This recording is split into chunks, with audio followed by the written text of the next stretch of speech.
पुरुषार्थ क्या है? पुरुषार्थ का अभिप्राय आत्मा का ज्ञायकत्व एवं अकर्तृत्व स्वभाव रूप परिणमन है। ज्ञायकत्व मतलब ज्ञायकपना, जानना, और अकर्तापना यानी आत्मा जानता तो है, करता कुछ नहीं है, और यही आत्मा का स्वभाव है और यही आत्मा का पुरुषार्थ है। पुरुषार्थ को अगर शाब्दिक अर्थ में तोड़े तो दो अर्थ मतलब दो शब्द निकलते हैं, एक पुरुष प्लस अर्थ। पुरुष का मतलब आत्मा और अर्थ का मतलब होता है प्रयोजन, यानी प्रयोजन मतलब हेतु, है ना। तो जो आत्मा का प्रयोजन हो वही पुरुषार्थ। और आत्मा का प्रयोजन क्या है कि पूर्ण सुख की प्राप्ति, यानी सिद्ध दशा प्राप्त करना, मोक्ष प्राप्त करना। सिद्धों का आत्मा ज्ञायक अकर्ता स्वभावी है और वीतरागता पूर्वक ही उस रूप परिणमन होता है। स्वभाव से ही आत्मा स्वयं को जानता हुआ पर को भी जानता है। A point to be noted my Lord.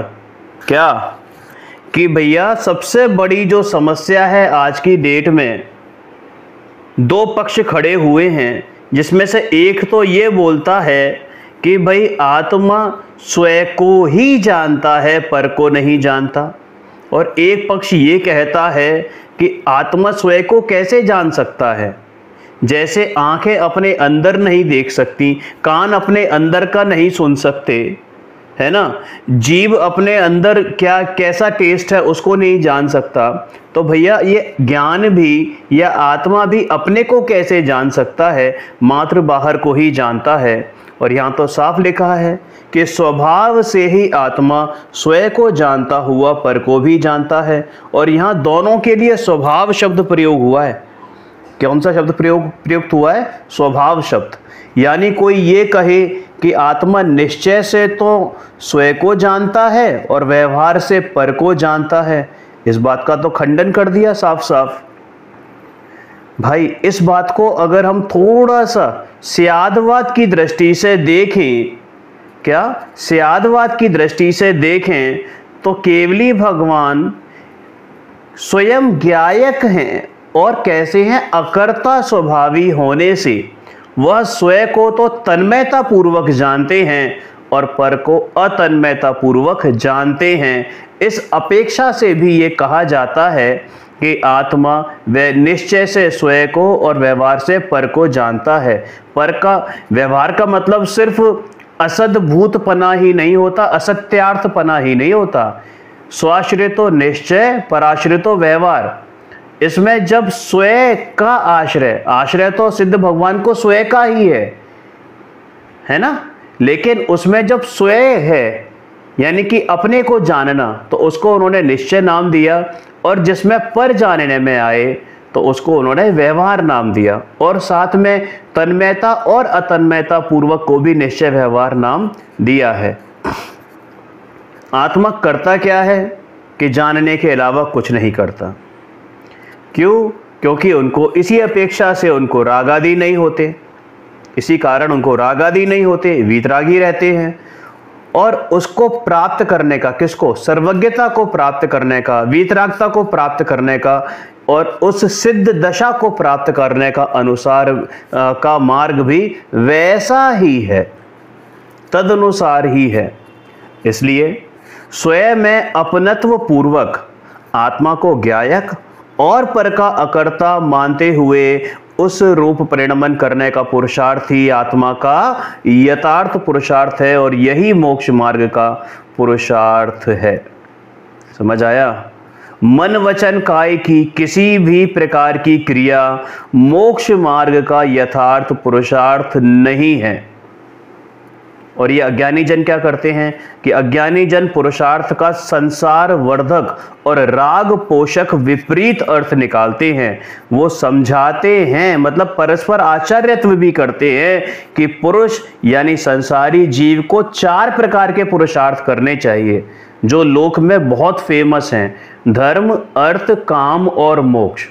और उनका क्या मतलब होता है कि भैया प्रातः काल सबसे पहले उठकर आपको धर्म करो, दिन भर आप अर्थ के हेतु, अर्थ मतलब रुपए पैसे कमाने के धंधे पानी में लगो, रात को काम सेवन या विषय कषाय की पूर्ति करो, और जब टाइम मिले, उम्र जब आपकी हो जाए, यानी वृद्धावस्था जब हो जाए, यानी इस गृहस्थ आश्रम के बाद जब आपका वृद्ध आश्रम आए, तो आप मोक्ष की तरफ देखो। समझ में आ गई बात? और उनका जब वो ये लोग बात करते हैं ना कि धर्म का पुरुषार्थ, तो वो धर्म का पुरुषार्थ उनका मतलब क्या होता है? धर्म का उनका मतलब वो धर्म नहीं होता जो हम समझते हैं। उनका मतलब होता है कि देव दर्शन करो, पूजन करो, स्वाध्याय आदि करो, बस ये धर्म है। समझ में आया? इस प्रकार के उपदेश से भोले अज्ञानी जीवों को मिथ्या मार्ग में धकेलते हैं, और ये बहुत बड़ा गृहीत मिथ्यात्व है, बल्कि कहें कि मत, कहते ना, मताग्रह है। अब आप प्रश्न कर सकते हो कि साहब ये वाले जो 4 पुरुषार्थ आपने बताए, ये तो समय सारजी में भी बताए हैं, यानी आगम में बताए हैं, धर्म अर्थ काम और मोक्ष बिल्कुल बताए हैं, लेकिन उनका वो स्वरूप नहीं है जो अभी अभी यहाँ पर वर्णन किया गया है, बल्कि वो स्वरूप है जो उसका स्वरूप वास्तव में है। क्या स्वरूप है? कि भाई ये जो स्वरूप है ना, ये राग पोषक संसार वर्धक व्याख्या जिनवाणी में है नहीं, और ना कभी हो सकती है, क्योंकि जैन धर्म तो वीतराग परिणति है, और उसका मार्ग भी वीतरागता पोषक ही होता है। यानी कि ये जो पुरुषार्थ हैं वो वीतरागता के पोषक पुरुषार्थ है, राग के पोषक पुरुषार्थ नहीं है। और ये पुरुषार्थ तो वास्तव में आत्मा के कहाँ कहाँ पुरुषार्थ यानी वीर्य यानी शक्ति कहाँ कहाँ लगती है, ये बताने के लिए है। उनकी हे उपादेयता बताने वाला नहीं है। उपादेय तो एकमात्र एक वीतराग मार्ग है, यानी मोक्ष मार्ग ही है। समझ में आया? संगी आत्मा की शक्ति का प्रयोग 4 प्रकार के भावों में होता है। धर्म यानी कि कषाय की मंदता के भावों में। यहाँ पर आप धर्म को कथनचित शुभोपयोग भी कह सकते हो, लेकिन वो शुभोपयोग नहीं है जो लोक में जो पुण्य अर्जन होता है। धर्म का अर्थ यहाँ पर है कषाय की मंदता, यानी स्वाध्याय, तप, त्याग, संयम, है ना? समझ में आ गई? चिंतन, मनन। दूसरा क्या है? अर्थोपार्जन। अर्थोपार्जन क्या है मालूम है? वही जो ऊपर अर्थ किया, लेकिन वो अशुभ क्रिया है, अशुभ भाव है, अर्थोपार्जन संबंधी अशुभ भावों में। तीसरा क्या है आपका? काम। तो काम का मतलब केवल एक पर्टिकुलर इंद्रिय या एक पर्टिकुलर अंग का सेवन करना नहीं, बल्कि पंचेंद्रिय और मन के विषयों के सेवन के अशुभ भावों को काम सेवन कहा जाता है, और ये भी कैसे? अशुभ भाव ही हैं। And last but not the least, 4th one, मोक्ष अर्थात वीतराग परिणति रूप आत्म कल्याण के भावों में, माने शुद्ध उपयोग में, शुद्ध परिणति में। तो इस प्रकार 4 प्रकार के पुरुषार्थों में अर्थ और काम पुरुषार्थ तो पाप बंध के ही कारण हैं। ध्यान देना, किसके कारण है? पाप बंध के ही कारण है। ठीक है? और सर्व प्रकार से ही है। धर्म पुरुषार्थ कैसा है कि कषाय की मंदता के भाव होने से पुण्य बंध का कारण है, किंतु ज्ञानी को मोक्ष मार्ग में निमित्त एवं सहचारी होने से इन भावों को कथनचित उपादेय भी कहा गया है। और मोक्ष पुरुषार्थ तो खैर है ही, वीतरागी परिणति होने से सर्वत्र और सर्वदा परम उपादेय है। क्लियर है? असंगी जीवों को मन नहीं होता, फिर भी आत्मा की शक्ति का स्फुरण यानी उत्थान तो होता ही है। उसके लिए भी 4 प्रकार के ये कहे हैं। कैसे? आहार, भय, मैथुन और परिग्रह। अब यह मैथुन का मतलब वो काम सेवन वाला नहीं जो लोक में प्रसिद्ध है, मैथुन क्रिया। मैथुन का मतलब यहाँ पर इंद्रिय के विषय सेवन की इच्छा करना है। ठीक है। और इन चारों को जो एक नाम दिया गया है उसका नाम है संज्ञा, यानी 4 प्रकार की संज्ञा बताई गई हैं, आहार, भय, मैथुन और परिग्रह। अब तात्पर्य ये है कि आत्मा में चेतना है, इसलिए वह प्रति समय चेतना की जागृति रूप कार्य तो करेगा ही, और जब वह परिणमन करता है तो उसको शक्ति प्रदान करने वाला आत्मा में वीर्य नाम का गुण है। उसका स्फुरण उत्थान तो प्रति समय होता ही है, यहाँ तक कि असैनी को मन रहित होने पर संज्ञाओं के रूप में होता है और सैनी को मन सहित होने पर 4 पुरुषार्थों के रूप में होता है। इस प्रकार चारों पुरुषार्थ सैनी जीव के वीर्य का उत्थान का प्रकार बताने वाले हैं, हे उपादेयता के नहीं है, ठीक है ना, हे उपादेयता के लिए नहीं है।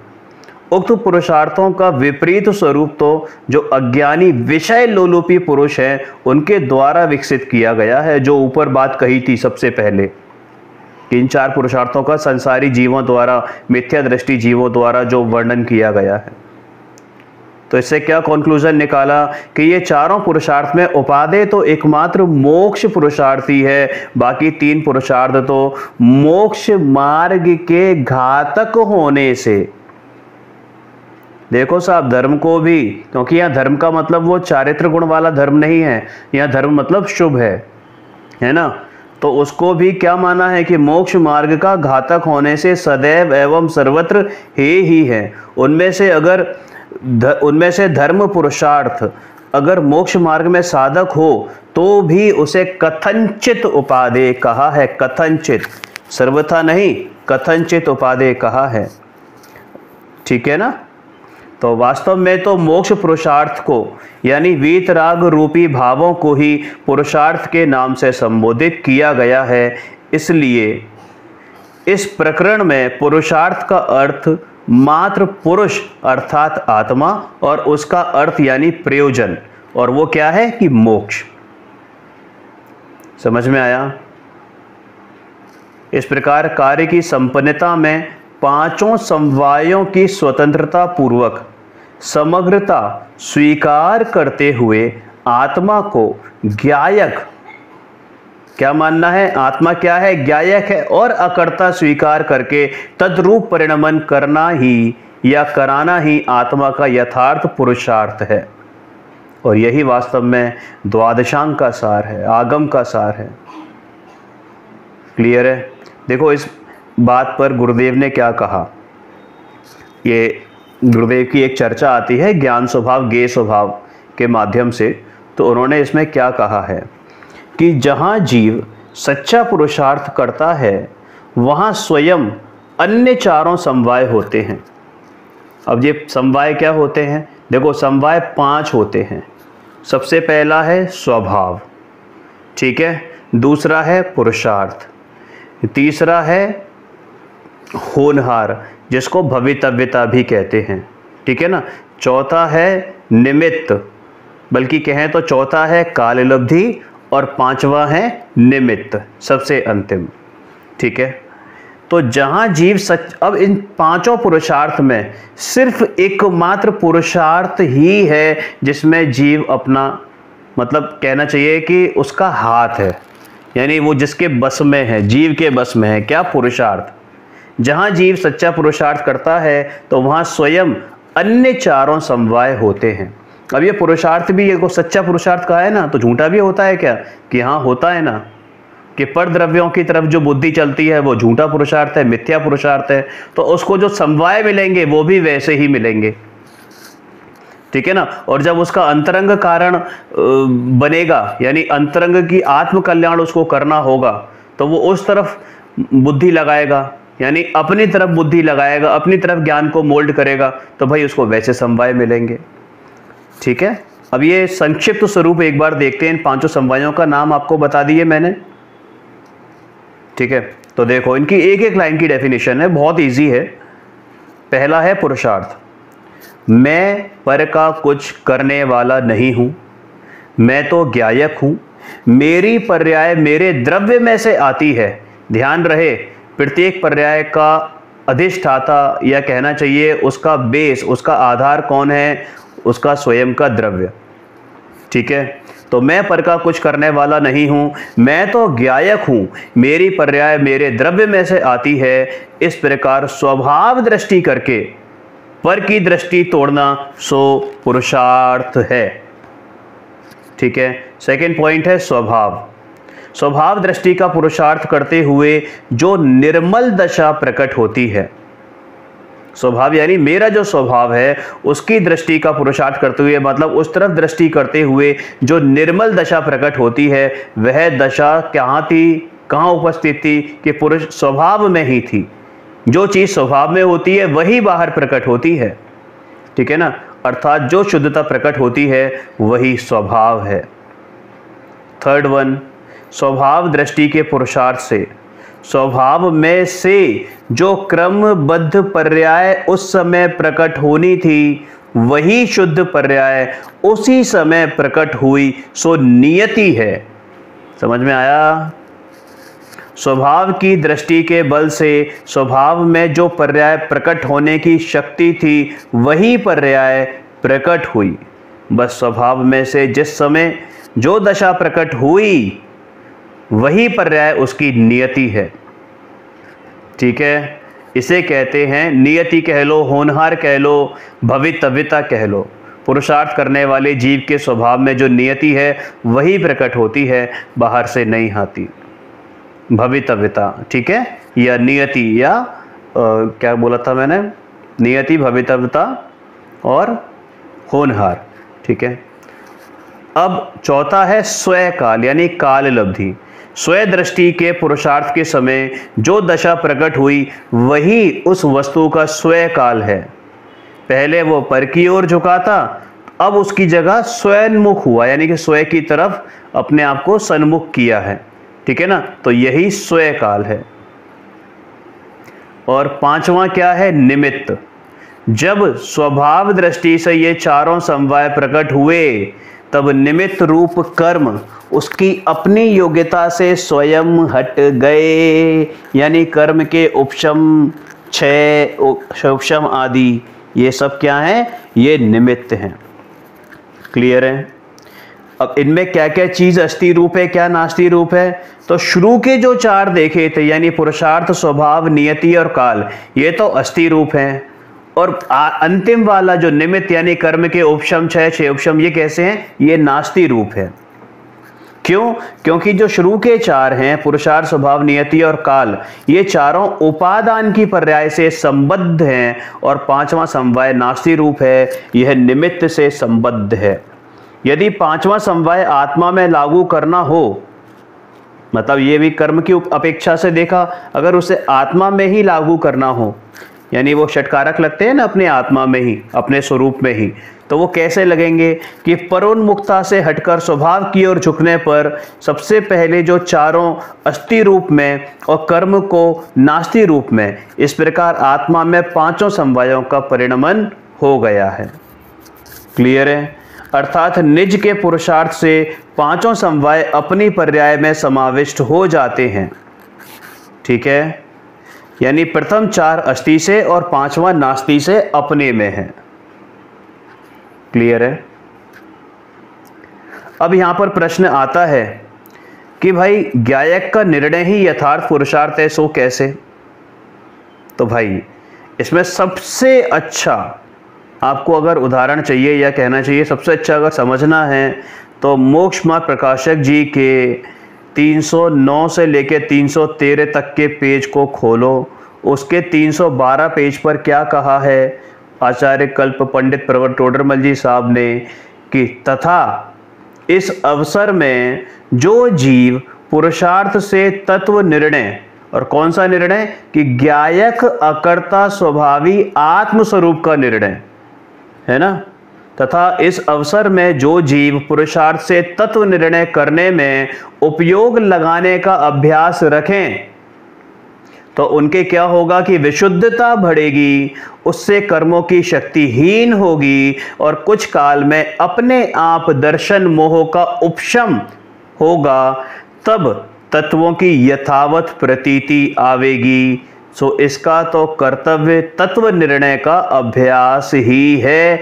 इसी से दर्शन मोह का उपशम तो स्वयमेव होता है, उसमें जीव का कोई भी कर्तव्य नहीं है, कर्तृत्व भी नहीं है। समझ में आई बात? यानी पांचों समवाय यहां पर पंडित जी साहब ने घटित कर दिए। ठीक है, इतना समझाने के बाद भी जो जीव इस प्रकार के निर्णय करने में कर्म के उदय या अन्य समवाय का बहाना लेकर उपयोग नहीं लगाते, तो भाई उसका पुरुषार्थ जागृत करने के लिए 311 नंबर पेज पे क्या कहते हैं कि और तत्व निर्णय में किसी कर्म का दोष है नहीं, तेरा ही दोष है। माने क्या कि भाई अपनी भूल का ठीकरा तू दूसरे पे फोड़ना बंद कर। अपराधी तू है, स्वीकार कर। दोषी तू है, स्वीकार कर। ये कहना, ये बहाने बनाना बंद कर दे कि कर्म का उदय है तो जिनवाणी नहीं सुन पाया, कर्म का उदय है स्वाध्याय नहीं कर पाया, कर्म का उदय है कि मन नहीं लगता, कर्म का उदय है कि इंटरेस्ट नहीं आता, कर्म का उदय है कि मंदिर जाने का टाइम नहीं मिलता, कर्म का उदय है कि स्वाध्याय करने बैठता हूं तो कोई ना कोई काम आ जाता है। भाई तत्व निर्णय में किसी कर्म का दोष नहीं है, तेरा ही दोष है। लेकिन तू स्वयं तो मेहनत बने रहना चाहता है और अपना दोष कर्मों पर फोड़ता है। सो जिन आज्ञा माने तो ऐसी अनीति संभव नहीं है। अरे तुझे विषय कषाय रूप ही रहना है, इसलिए झूठ बोलता है।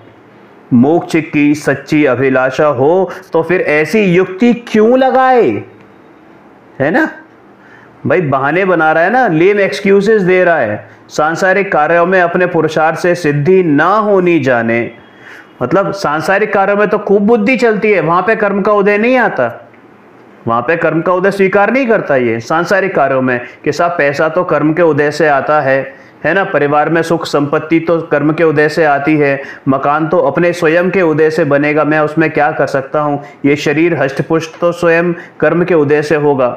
वहां तो तुरंत सारे पुरुषार्थ जागृत हो जाते हैं। और जब बात आत्म कल्याण की होती है तो वहीं पे सारे कर्म के उदय इकट्ठे खड़े हो जाते हैं। सांसारिक कार्यों में अपने पुरुषार्थ से सिद्धि ना होती जाने तथापि पुरुषार्थ से उद्यम किया करता है, यहाँ पुरुषार्थ खो बैठा है। इसलिए कहते हैं कि मोक्ष को देखा देखी उत्कृष्ट कहता है। क्या कहता है? इसलिए जानते हैं कि मोक्ष को देखा देखी उत्कृष्ट कहता है। मतलब केवल थोड़ा सा किसी से सुन लिया कि हाँ भाई मोक्ष तो उत्कृष्ट है, करने योग्य तो यही है, लेकिन स्वयं नहीं करता, केवल बातें लड़वाता है, उसका स्वरूप पहचानकर उसे हित रूप नहीं जानता, हित जानकर उसका उद्यम बने सो ना करे, यह असंभव है। समझ में आया? और ये बात सुनकर भी जो जीव तत्व निर्णय हेतु पुरुषार्थ नहीं लगाते और अन्यत्र उपयोग लगाते हैं, तो भाई फिर से एक बार 312 नंबर पंडित जी साहब क्या बोलते हैं, देखो कितनी करुणा कर रहे हैं कि कैसे तो संभले मेरा बच्चा, कैसे तो संभल, किसी तरीके से आत्म कल्याण के मार्ग पर लग, क्यों अपने भव को बिगाड़ने पे लगा हुआ है। क्या कहते हैं पंडित जी साहब? इसलिए जो विचार शक्ति सहित हो और जिसके रागादि मंद हो, विचार शक्ति सहित मतलब संगी पंचेंद्रिय, और जिसके रागादि मंद हो, वह जीव पुरुषार्थ से उपदेश आदि के निमित्त से तत्व निर्णय में उपयोग लगाए तो उसका उपयोग वहां लगे और तब उसका भला हो। यदि इस अवसर में भी तत्व निर्णय करने का पुरुषार्थ ना करे, प्रमाद से काल गवाए, या तो मंद रागादि सहित विषय कषायों के कार्यों में ही प्रवर्ते या फिर व्यवहार धर्म कार्यों में ही प्रवृत्ति करे, तो अवसर तो चला जाएगा और संसार में ही भ्रमण होगा। इसको दोबारा सुनना बहुत जरूरी है। हमारी सबसे यही भूल हो रही है, सबकी यही भूल है कि भाई हम अपना टाइम वेस्ट नहीं कर रहे हैं, मात्र पास कर रहे हैं। वक्त को गुजारो नहीं, उसका सदुपयोग करो। समय में उपयोग करो, अपने उपयोग को अपने उपयोग में लगाओ भाई, उपयोग का सदुपयोग करो। इससे पहले 260 नंबर पेज पे भी पंडित जी साहब ने क्या कहा है कि देखो तो तत्व विचार की महिमा, तत्व विचार रहित देवादिक की प्रतीति करे, बहुत शास्त्रों का अध्ययन करे, छह उपशम बढ़ाने में लगा रहे, व्रत आदिक पाले, तपश्चरण आदि करे, तो भाई उसको तो सम्यक्त्वी होने का अधिकार नहीं है। आहा, समझ में आया? तत्व विचार करने वाला, आत्म स्वरूप का निर्णय करने वाला, इसके बिना भी सम्यक का अधिकारी होता है। अब कोई इसी को पकड़ के बैठ जाए कि ठीक है फिर तो हम स्वाध्याय नहीं करेंगे, फिर तो हम जो है व्रत आदिक नहीं पालेंगे, तपश्चरण आदिक नहीं करेंगे। भाई तुझे समझाने के लिए कहा है कि तू उसी में मत अटक। पहले में पहल अपने पुरुषार्थ को अपने अंतरंग की तरफ लेकर, अपने उपयोग को अपने अंतरंग की तरफ लाने का पुरुषार्थ कर। ये सारे व्रत आदिक तो होंगे ही, है ना, और अपनी भूमिका के अनुसार होंगे। समझ में आया? कितना क्लियर है कि भाई इस जीव को मोक्ष मार्ग प्रकट करने के लिए तत्व निर्णय यानी कि मैं गायक हूं, ऐसा निर्णय करने का अभ्यास ही कार्यकारी है। इसलिए पात्र जीव को अन्य विकल्पों को छोड़कर तत्व निर्णय का अभ्यास करना चाहिए। इससे ही मोक्ष मार्ग की प्रकटता संभव है। अब यहाँ जो एक बार बार शब्द आया है ना, तत्व निर्णय, तत्व निर्णय, तत्व निर्णय, तो क्या मतलब है इसका? तो देखो, तत्व और निर्णय, तत्व का मतलब है आत्मा। आत्मा कैसा है कि ज्ञायक स्वभावी, अकर्ता स्वभावी भगवान आत्मा, यही तत्व है। और निर्णय क्या है कि भाई इसका निर्णय करना कि हाँ यही मैं हूं, ये तत्व निर्णय है। 9 तत्वों में छुपी हुई जो आत्म ज्योति है, उसका निर्णय करना, ये तत्व निर्णय है। समझ में आया? 9 तत्वों में एक तत्व जीव स्वयं भी तो है। सभी तत्वों में सारभूत और प्रयोजनभूत तत्व एकमात्र, क्या लिखा कि स्वयं सभी तत्वों में सारभूत और प्रयोजनभूत तत्व तो एकमात्र जीव तत्व ही है। इसलिए उसका स्वरूप, उसका स्वभाव समझना ही तत्व निर्णय है। इसलिए अपने जीव तत्व का स्वरूप अपनत्व करने के लिए समझकर बाकी बचे हुए तत्वों का स्वरूप भी समझना है। उससे इंकार नहीं है, क्योंकि ये समझना है कि वो तत्व मैं नहीं हूं और ना ही वो मेरे हैं। जीव तो ज्ञायक है, अकर्ता स्वभावी है, ऐसा ही हूं मैं। ये 9 तत्व मेरे आत्मा से संबंधित ही हैं। इसलिए आत्मा के हित की मुख्यता से इनको समझाने के लिए, समझने के लिए आगम में तत्वों को हे गे उपादे इस प्रकार से 3 समूहों में बांटा गया है। अब जैसे जीव, पहले तो 9 तत्वों के नाम देख लें कि जीव, अजीव, आश्रव, बंध, संवर, निर्जरा, मोक्ष और पुण्य और पाप, 9 तत्वों में। ठीक है ना? अब ये जो पुण्य और पाप हैं वो आश्रव और बंध में ही आ जाते हैं, इसलिए 7 तत्वों की बात यहाँ पर कही गई है। ठीक है, तो देखो अब इसमें भी क्या है इन 7 तत्वों में कि जो जीव और अजीव हैं ये तो द्रव्य तत्व हैं, बाकी के 5 कैसे हैं? पर्याय तत्व हैं। ठीक है ना? अब हेगे उपाधि की अपेक्षा से बात करें तो भाई जीव और अजीव ये दोनों गे तत्व हैं। क्या है? गे तत्व। ठीक है, आश्रव और बंध सर्वथा हे तत्व हैं और पुण्य और पाप इसी में गर्भित हैं। तो ये सब आत्मा की पर्याय होते हुए भी मेरा स्वभाव नहीं है। क्या नहीं है? मेरा स्वभाव नहीं है। इस अपेक्षा से ये अभाव करने योग्य होने से हे तत्व हैं। संवर निर्जरा ये दोनों भी आत्मा की पर्याय हैं, लेकिन ये प्रकट करने योग्य होने से तो उपादेय हैं, लेकिन आश्रय करने के लिए उपादेय नहीं है। ठीक है, आश्रय करने योग्य उपादेय नहीं है। और एक देश उपादेय हैं। कैसे हैं? एक देश उपादेय हैं। और मोक्ष तत्व भी आत्मा की पर्याय है। तो ये कैसा है कि प्रकट करने के लिए तो परम उपादेय है, लेकिन आश्रय करने के लिए उपादेय नहीं है। सभी पर्याय अनित्य स्वभावी होने से अहम करने योग्य यानी अपना स्वरूप मानने योग्य नहीं है। समझ में आया? ठीक है, अहम करने योग्य यानी अपना स्वरूप मानने योग्य तो पर्यायों से भी भिन्न एकमात्र नित्य स्वभावी अकर्ता ज्ञायक ध्रुव आत्म तत्व ही है। अरे मेरा ध्येय सिद्ध दशा प्रकट करना है। सिद्ध भगवान ने भी ज्ञायक अकर्ता स्वभावी आत्म तत्व का आश्रय अर्थात उसमें अपनापन किया, उससे उनकी पर्याय भी पवित्र हो गई। इसलिए मेरा जीव तत्व तो ज्ञेय भी है, श्रद्धेय भी है। समझ में आया?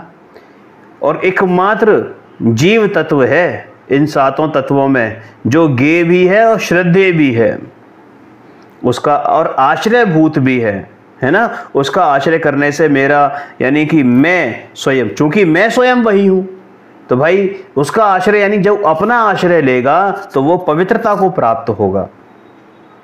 ठीक है, और जो अजीव तत्व है वो ना तो हे है और ना ही उपादेय है, मात्र ज्ञेय है। अजीव कौन होते हैं कि जीव को छोड़कर यानी पुद्गल धर्म अधर्म आकाश काल और मुझको छोड़कर बाकी सब जितने भी जीव हैं वो सब क्या हो गए? अजीव में ही आ गए। ठीक है, उनका अस्तित्व है, वो ज्ञेय स्वरूप से मेरे ज्ञान में ज्ञात होते हैं, इसलिए मात्र पररूप जान लेने योग्य हैं। उनसे किंचित मात्र भी मेरा संबंध नहीं है, और अगर संबंध बनाया तो वे क्या हो जाएंगे कि आश्रव बंध के उत्पादक हो जाएंगे। इसलिए भाई निरपेक्ष रहकर उनको मात्र जानने का पुरुषार्थ मत कर। पुरुषार्थ तो तेरे को अपने को करना है केवल। ज्ञायक में अपनत्व पूर्वक लीन होने से संवर निर्जरा उत्पन्न होती है। समझ में आया? इस प्रकार सातों तत्वों में अकर्ता ज्ञायक स्वभावी आत्मा ही मैं हूं, ऐसा समझकर निर्णय करना है। यही निर्णय करना है। तत्व निर्णय रूप अभ्यास का यही अभिप्राय है। क्लियर है बात? ठीक है, अब देखो एक last but not the least, समय सार जी की गाथा 155 में है ना, बहुत सुंदर जो टीका है, केवल मैं उसको पढ़ूंगा, उसको समझते हैं। मोक्ष का कारण वास्तव में सम्यक दर्शन ज्ञान चारित्र हैं। उसमें सम्यक दर्शन तो जीव आदि पदार्थों के श्रद्धान स्वभाव पूर्वक ज्ञान का होना यानी ज्ञान का परिणमन होना है। ठीक है ना, श्रद्धान क्या होता है कि ज्ञान का या आत्मा का होना, परिणमन करना है। जीवादि पदार्थों के ज्ञान स्वभाव रूप ज्ञान का होना, परिणमन करना ज्ञान है। ठीक है ना, और रागादि के त्याग भाव स्वरूप ज्ञान का होना, परिणमन करना सो चारित्र है। अतः इस प्रकार सम्यक दर्शन ज्ञान चारित्र तीनों एक यानी ज्ञान का ही परिणमन है। इसलिए ज्ञान या ज्ञान कहो, ज्ञायक कहो, आत्मा कहो, वास्तव में तो वही पारमार्थिक मोक्ष का कारण है। क्लियर है? इसी प्रकार सभी तत्वों में सारभूत तो अपने त्रिकाली ज्ञायक स्वभावी आत्मा को अहम रूप जानना, मानना, पहचानना, उसी में लीन होना, बस यही करना। अन्य सब का उसमें अभाव है। इसलिए सारे के सारे सबके सब पर हैं, और ऐसी श्रद्धा ही यथार्थ तत्व निर्णय है। यही तत्व निर्णय का अभिप्राय है, और यही निर्णय करना ही सबसे पहले मोक्ष मार्ग है।